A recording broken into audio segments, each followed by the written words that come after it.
2025-এ যে সকল ছেলেমেয়েরা মাধ্যমিক পরীক্ষা দিচ্ছ, তোমাদের মনে একটা প্রশ্ন জাগে যে পাটিগণিতে কোন কোন অঙ্কগুলো করলে পাটিগণিতের নাম্বারটা হাতছাড়া হবে না, একটা নাম্বার ক্যারি করতে পারবো। তো পাটিগণিতে তোমাদের যে 3টে চ্যাপ্টারকে প্রথমত করতে হবে, সরল সুদ, সেকেন্ড হচ্ছে চক্রবৃদ্ধি সুদ এবং আংশিদারি কারবার। এই 3টে চ্যাপ্টার থেকে তোমাদেরকে পাটিগণিতে অঙ্ক আসবে এবং এই 3টে চ্যাপ্টারে সব অঙ্ক করা কিন্তু কোনোদিন সম্ভব নয়। প্রথমত জানতে হবে যে পাটিগণিতে কত মার্কের কোশ্চেন আসবে। পাটিগণিতে তোমাদের টোটাল 90 মার্কের মধ্যে 12 মার্কের অঙ্ক আসবে।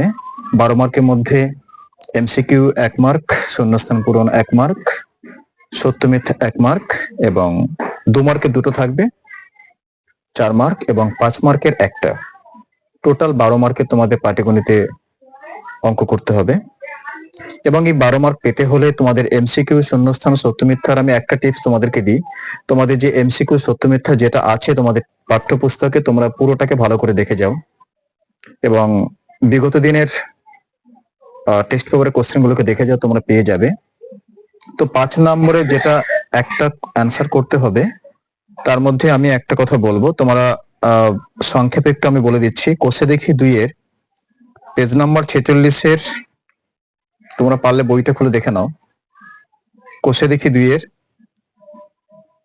পেজ নাম্বার 46-এর 2, 8, 9, পেজ নাম্বার 47-এর 16, 17, 19, 20, পেজ নাম্বার 47-এর 16, 17, 19, 20 এবং তোমাদের প্রয়োগ কিন্তু আছে।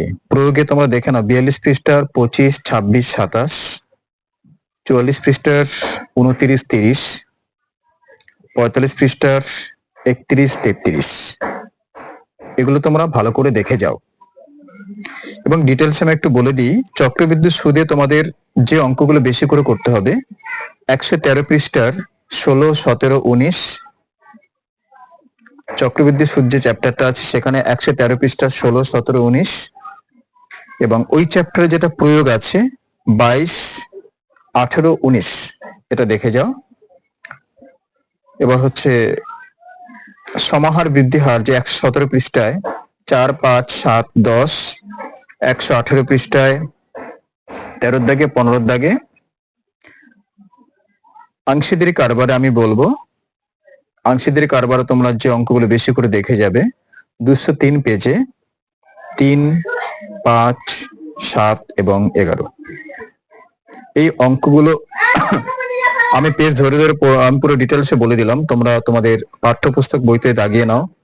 আমার সাকসেস এডুকেশন সেন্টারে যে সকল ছেলেমেয়েরা আছে তোমাদের অলরেডি আগে আমি সাজেশন দিয়ে দিয়েছি। তো টেস্টের পরে আমি এই দাগনামাগুলো তোমাদেরকে বললাম। যারা সেন্টারে ঠিকঠাক করে আসতে পারোনি বা তোমাদের কাছে কোনো সাজেশন নেই, তারা কিন্তু এই দাগনামাগুলো পাঠ্যপুস্তকে হাইলাইট করে নাও, দাগিয়ে নাও, দাগিয়ে নিয়ে কিন্তু অঙ্কগুলোকে প্র্যাকটিস করো। যদি প্র্যাকটিস করো কিন্তু তোমাদের পাটিগণিতের উপরে নাম্বার তুলতে 12 মার্কে 12 মার্ক তুলতে কিন্তু কোনো সমস্যা হবে না। এবং অলরেডি আমি গণিতের উপরে টোটাল এমসিকিউ, শূন্যস্থান পূরণ, সত্য মিথ্যা কি কি আসবে, 2 মার্কের কি কি আসতে পারে আমি অলরেডি সাজেশন দিয়ে দিয়েছি।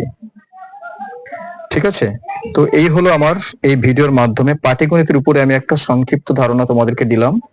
যারা যারা এই ভিডিওটা ফলো করছো, তোমরা কিন্তু অবশ্যই এই দাগনামাগুলো দেখে যেও এবং তোমাদের যে সকল স্যারের কাছে তোমরা পড়াশোনা করছো বা তোমাদের ক্লাসের টিচার যে সকল সাজেশন দিয়েছেন, অবশ্যই সেগুলোকে মন দিয়ে দেখবে, কারণ স্যারদের কথাগুলোকে ভালো করে মান্যতা দাও। এখন কিন্তু পুরো বইয়ের ম্যাথামেটিক্স করার কোনো সময় নেই, তোমাদের কিন্তু সাজেশনটাকে ফলো করে কিন্তু তোমাদেরকে অঙ্কটা করতে হবে। চলো ভালো করে পড়াশোনা করো। সর্বোপরি তোমাদের